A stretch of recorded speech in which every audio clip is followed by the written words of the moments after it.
nice to be back here down in the South, man. I had a real weird experience last time I came down here. I was in Nashville, right? Sort of an awkward social situation, right? I'm sitting at this bar. There's this white dude sitting like 2 stools away. I don't know him. He doesn't know me. And that Terrell Owens story was in like sports news. So I try to make conversation. I'm like, man, look at this guy. This guy just signed a $40 million contract. He's already bitching, man. How much money do you need to make? And the dude looks at me. He's like, you know what I say? And then he looked over his shoulder, which I now know is the telltale sign that the N-word is coming, and it's coming hard. Oh, yeah, it's not going to be pronounced with the A. It's going to be with the R. And he hit the R. He, like, stuck the landing. There was, like, a dismount. Klan members high-fiving in the background, like, doing the wave. Just out of nowhere. So now, immediately, I'm looking over my shoulder like, dude, what the hell are you doing? You know what I mean? I'm waiting for, like, this hail of black fists to come raining down on top of me.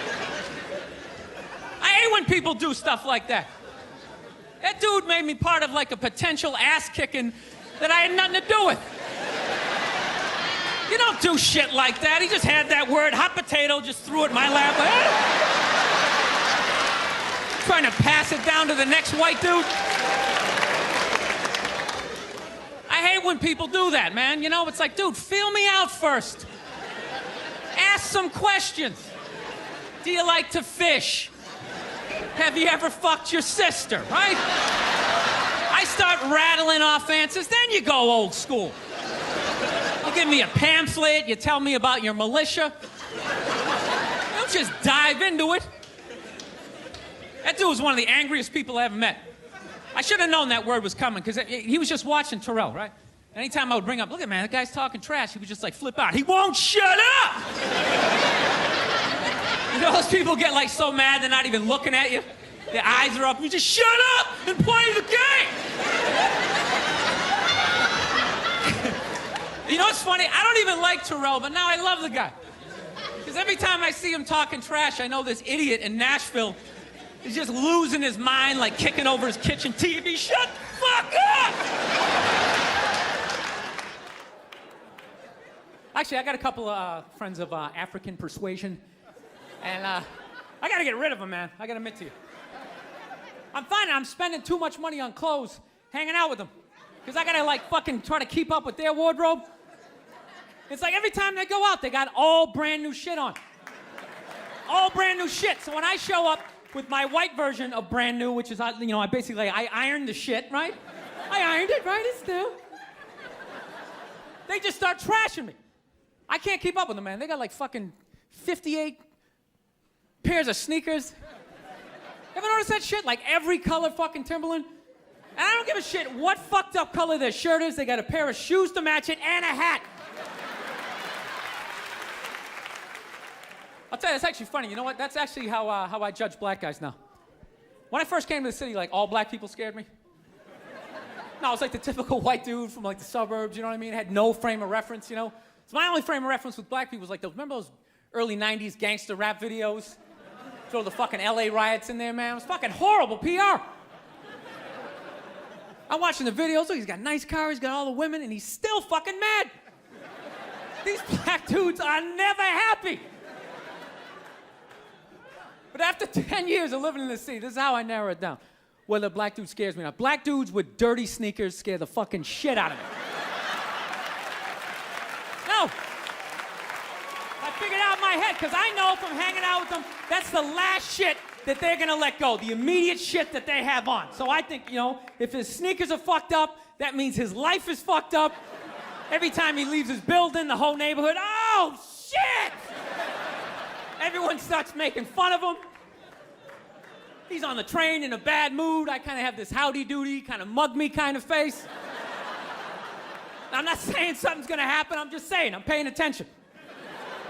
I'm not judging you. Not judging anybody. I didn't know anything about Lotion. Never used it the first 33 years of my life. Never used it. Till one night I was going out with this black girl, right? She was getting ready and she was just putting that shit on everywhere. Just slathering it on. I thought she had like a rash or something. I'm like, what do you got, like poison ivy? What's going on with you?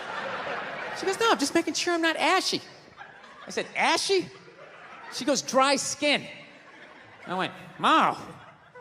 I guess I freaked her out a little bit because I was like, wow. She's like, well, white people get ashy too. I was like, yeah, you know, I don't think we do. Yeah, I've been alive for 33 years. No one has ever said, hey, Bill, you're looking a little ashy. I never even heard that word until you said it. She's like, you're an idiot. Stick out your arm. So I stick out my arm, and ever so gently, she just drags her nails down. This smoke starts coming up. There's like pastry flakes flying off, track marks. She's signing her name. She's like, you see that? She goes, that's ashy. You're ashy? Freaked me out. I'm like, holy shit, I'm ashy. I didn't know anything about it. All I knew was that I always got itchy in the winter. Couldn't figure it out. Always got itchy in the winter. What the fuck do I get itchy? I thought it meant the bath towel was dirty. That's what I thought. And I would change it out and put a fresh one. Now I'm gonna be okay. Take a shower, dry off, fucking itching again. God damn it, I hate the winter. See that? That's why you gotta hang out with everybody. Yeah. There's too much information in the world, and every group of people misses a little bit. White people totally missed the Lotion seminar at some point in history. I don't know if it's because we can't see it. You know, black people get ashy. It looks like they like leaned up against a chalkboard or something. You know, they can see it. They miss it. Their friends help them out. Like, look at your ashy motherfucking elbow. What is wrong with you? Right? We miss that shit the way black people miss the whole register your weapons summit. Right? Just never got the information. The amount of rappers who've been busted for the unregistered Glock in the car just blows my mind. It's like, why would you do that to yourself? Do you just want to make an album over the phone? Is that what it is? Is that like the new auto-tune or some shit? I don't know. No, it breaks my heart every time I see it. I just think, God, if he just had one white friend.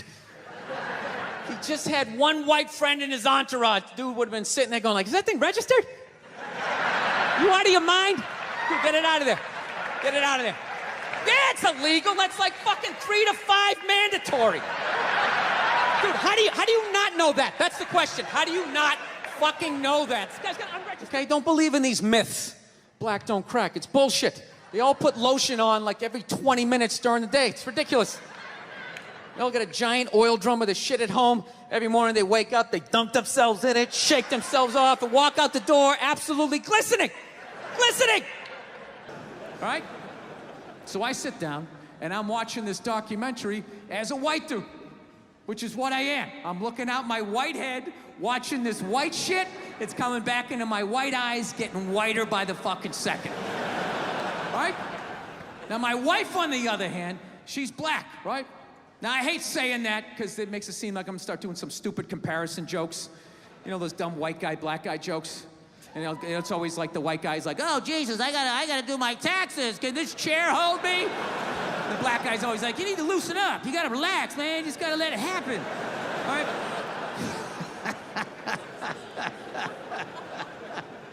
It's always the same stupid fucking joke. I hate those jokes, you know, because they're easy, and it's been my experience that it's just not true. You know, 15 years of being with her, there's really no difference, you know, because at the end of the day, it's a woman. All right? It's gonna be the same fights. I don't give a fuck who you're with.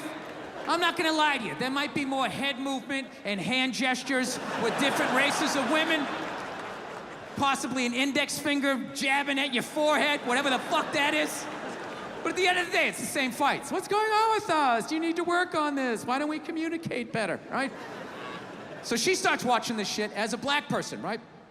And she's seeing all the racism, obviously, that I'm seeing, but she was catching all this subtle shit that I was too white to see, but I knew I was missing it, because I just kept hearing her huffing and puffing, just sitting next to me being like, and I'm just sitting there like, okay, somebody did something. I don't know what just happened, but I don't think that was good. So right when I didn't think it could get any worse, it could get any more uncomfortable between the two of us, this fucking white dude comes on who evidently discovered Elvis. And he's like 190 years old, and he comes out, starts talking. He's just like, well, basically, I was looking for a white boy that could take the down and dirty, nasty blues and combine it with the pristine, angelic sounds of bluegrass.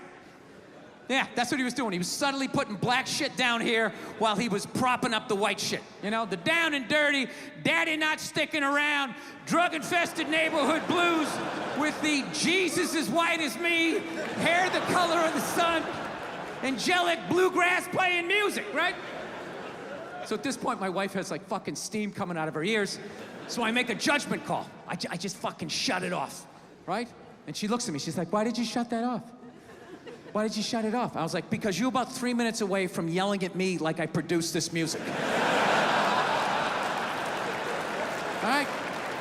Let's just forget it. We'll watch something else. She's like, no, why can't we just watch the rest of this and then discuss it afterwards? It's like, I don't fucking do that. I just want to watch a documentary. I don't want to have a fucking lecture because of these fucking assholes. I didn't do anything. I'm just sitting there watching TV. And not to mention, we're just gonna get into an argument. She's like, well, why would we get into an argument? I'm like, ugh. All right, you know why? Because not for nothing, there was some black people in there saying some shit that I didn't agree with, you know? I'm not huffing and puffing. Yeah, I said that. Like a fucking idiot. And she just looks at me, she's like what black people? Like what black people that said what? And at that point, it's like you started the luge, right? You can't get off the fucking sled. Now you gotta have the argument. I'm like, fuck, here we go. Guess we're having this. And I'm like, all right. The black guy who brought up leg shaking, saying Elvis took leg shaking from us. It's like, really? Leg shaking? No, nobody thought to fucking do this? Black people came up with that? You telling me that? I'll even give you that. Let's say you came up with that, but where did that black dude learn how to do it? Didn't he watch some older black guy do it? But what, because he's the same color? He's not stealing, he's just carrying on the tradition. But if Elvis does it, oh, what the fuck? Now he's the biggest thief ever? That doesn't make any sense to me. She goes, no, you idiot, it's not about the leg shaking, okay? It's about, he appropriated a culture. He took all the music, he got all the money, got all the fame, he's called the king of it now, and he never gave a shit, not even a shout out. And I was like, all right. You know, fair enough.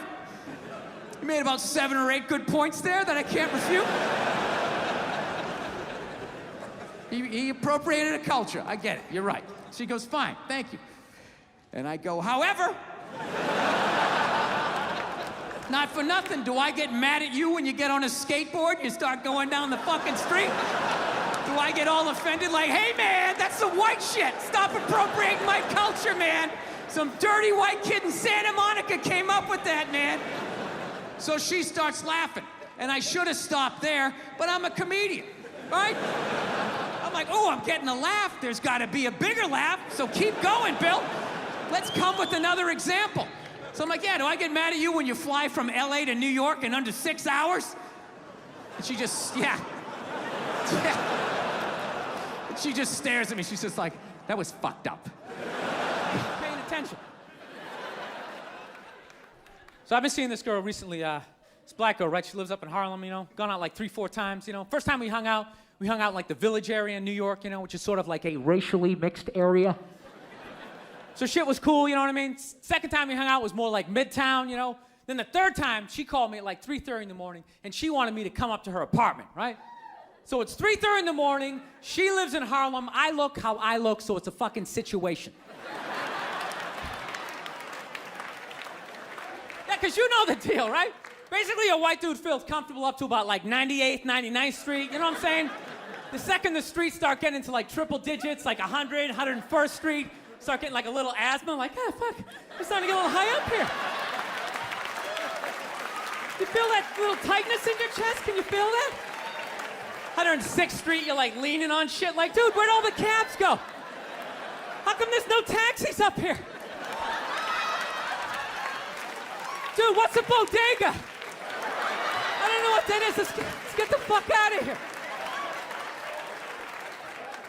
So I'm praying to God she's gonna tell me to take the subway, get off at like 105th Street, 103rd, you know, which is like the first stop in Harlem where I can still look over my shoulder and see like all the white people like disappearing over the horizon, you know? But she goes, no, man, you want to get on the Uptown 2-3 train, you want to get off at 125th Street. I'm like, God, fuck, 125th Street. Jesus Christ, that's like right in the middle of everything.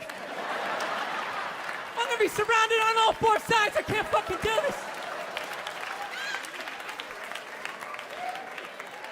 So, at this point, I'm really trying to hide like the bitchy tone that's starting to creep into my voice, you know? And I'm trying to ask for really specific directions for when I get up there, because I want to know exactly where I'm going. So she starts naming the streets I have to go down, and every other street up there is named after like a black leader, you know? She's like, make a left on Adam Clayton, take a right on Frederick Douglass. I'm like, God, fuck Adam Clayton. Yo, dude, go on the internet, look up Adam Clayton. Did he kill a bunch of white people during the slave revolt? Dude, I ain't going up there till I know what Adam Clayton did. Fuck this shit. So at this point, I'm really having a battle with myself. Because I'm thinking I can't do this, right? I'm like, I can't do this, but my dick's going, no, come on, man, we can do this, all right? Just relax.